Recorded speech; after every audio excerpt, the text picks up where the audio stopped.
Marilah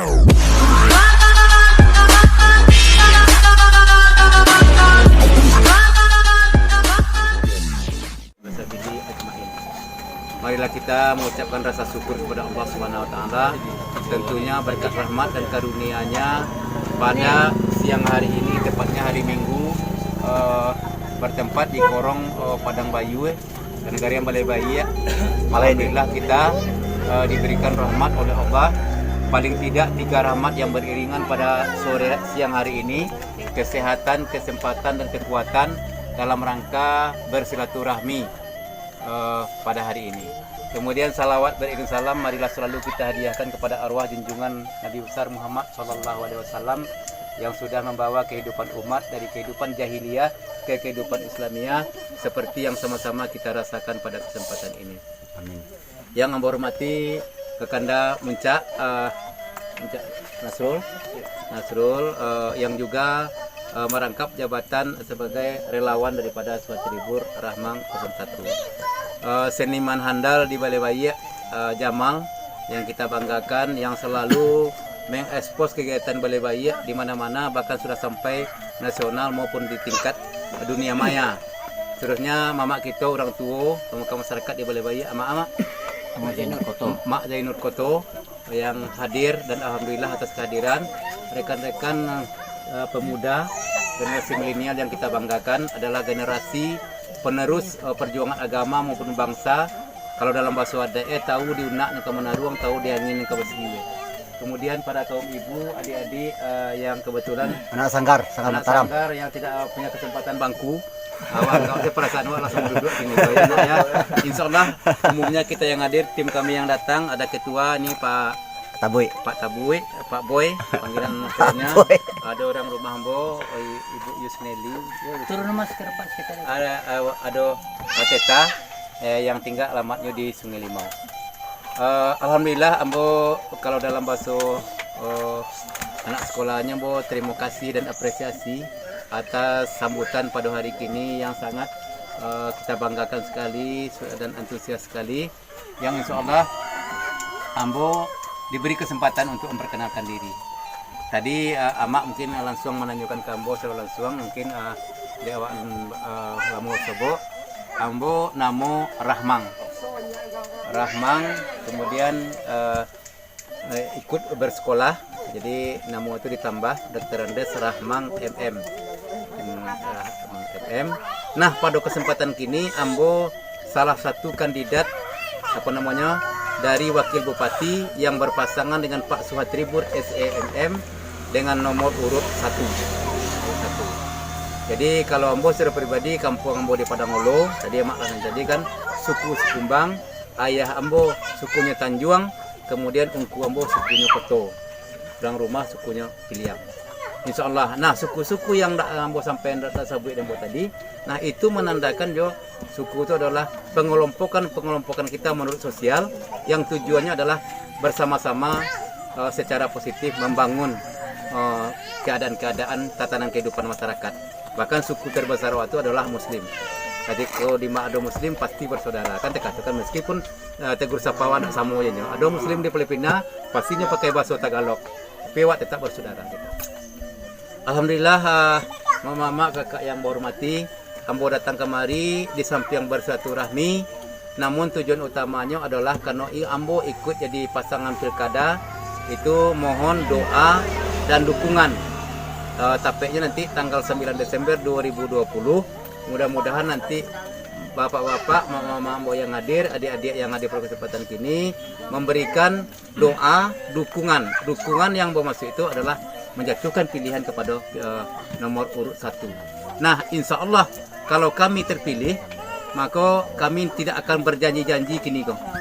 Cuman bingkai daripada program kami itu adalah menjadikan Padang Pariaman itu yang religius, unggul, berkelanjutan dan sejahtera. Kenapa bingkai itu Ambo sampaikan adalah religius? Padang Pariaman kondisinya pada saat ini sampai kapanpun tetap keagamaan itu jadi tonjolan pertama bagi kami. Karena ketika kini tatanan kehidupan agama yang dahuluan, ya sama-sama kita lihatlah di lapangan gitu kan. Bermacam-macam penyakit masyarakat, pergaulan bebas dan lainnya tetap muncul.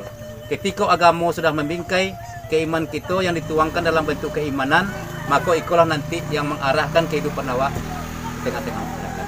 Lalu unggul seperti apa yang sudah awak bicarakan tadi walaupun sambil seluruh itulah di seluruh lini kehidupan masyarakat, di seluruh lini apa-apa yang di tengah masyarakat tuh kita harus jadikan unggul. Baik itu pertanian, kesehatan, peternakan, perikanan dan lain-lain, pendidikan termasuk itu harus berada di posisi yang unggul. Kalau enggak, memang kalau masih ketinggalan ya jadi apa nanti kita termasuk generasi kita di masa 20 tahun yang akan datang. Insya Allah kalau memang kami terpilih, itu yang akan kami lakukan sebagai program, bukan janji-janji politik.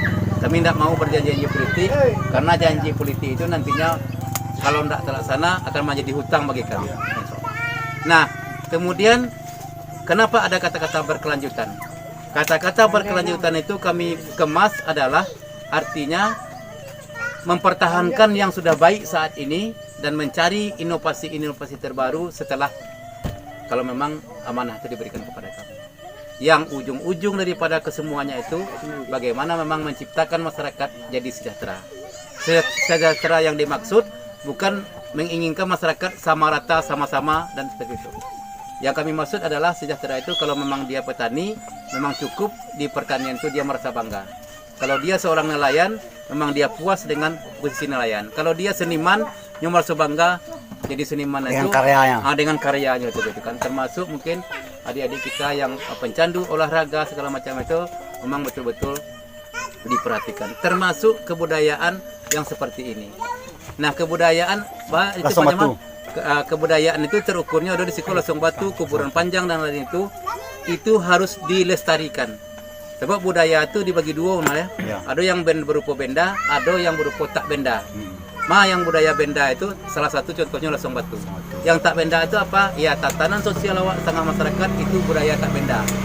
Contohnya awak gini ko keamanan orang mantan tando.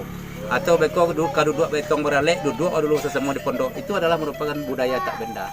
Nah, itu semua kalau kami terpilih nanti itu harus sama-sama kita lestarikan.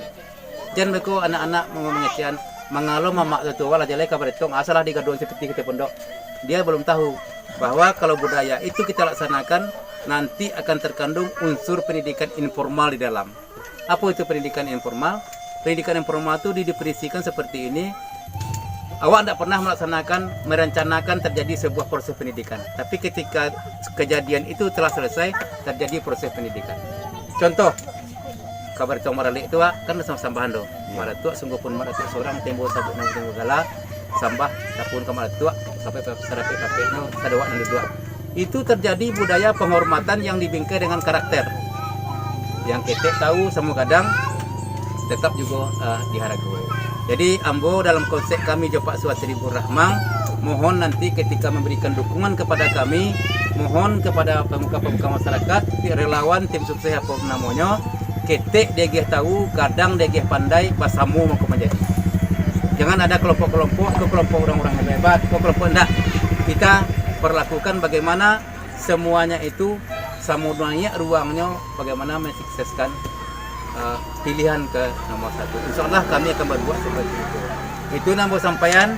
Kalau bahasa wadai kan, kau diambo rasanya kini kok menggabui tentang kacaba meminta tentang kabuliah. Nah itu nambo sampaian. Ambo ampan sayo andaknya diambo karanda buliah pinta balaku. Insya Allah. Itu yang mau sampaikan. Kok ada beko tanggapan, kok ada beko pertanyaan, ambo cubu-cubu menjawab. Kondak berdua kami jawab jamal. Kau berarti mana? Sekian saja kurang lebih yang mau sampaian di hadapan nantu-tuo, muncak, generasi milenial yang hadir. Kalau ada kejanggalan-kejanggalan ketika mau menyampaikan pendapat tadi, abang mohon dimaafkan. Sekian saja, billahi taufiq wal hidayah. Assalamualaikum warahmatullahi wabarakatuh. Waalaikumsalam.